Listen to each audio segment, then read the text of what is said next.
I'm raised in a Muslim family. Both my mother and father are Muslim. My mum more so, because she's strict Muslim. For the last 15 years, she's been praying 5 times a day. So this is the kind of household I've been raised in, you know. And I would say, when I created Educate, Inspire, Change, it opened my mind to different religions, to understanding different spiritual beliefs, like Buddhism, Hinduism, you know, Christianity, Judaism. I started to learn about everything, and I started to realize the truths in all of it, you know. This maybe took me a little bit away from Islam and more towards spirituality, you know. I actually became a better Muslim when I became more spiritual.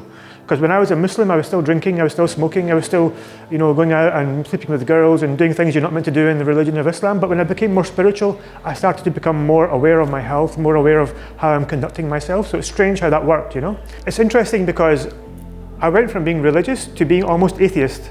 Yeah, I was spiritual, but I didn't believe in a God, you know. I just didn't want to give it a name, I didn't want to label it. And for many years, I was proud to be spiritual, but I didn't believe in any God, yeah. I was scared about psychedelics. I never done anything before in my life, no mushrooms. I didn't even experiment, you know. I started to learn about it when I was reading or watching videos from Terence McKenna. I used to listen to the podcast by Joe Rogan, and he would often have guests coming on and they would discuss their DMT experiences, ayahuasca experiences. So this made me very interested in the topic, but I was still very, very fearful. I never thought I wanted to do it, you know. It took me, you know, maybe a year worth of watching documentaries, researching, reading articles about DMT and ayahuasca to finally maybe feel like it was calling me, you know, that I wanted to do it. They invited me to do ayahuasca. My first impression was I'm going to walk into a jungle surrounded by snakes and animals, and I'm going to be in a jungle with like 2 witch doctors or shamans or spiritual doctors, and I'm going to be in the jungle for weeks or days, and I'm going to be doing this medicine, and I'm going to be lost in my mind.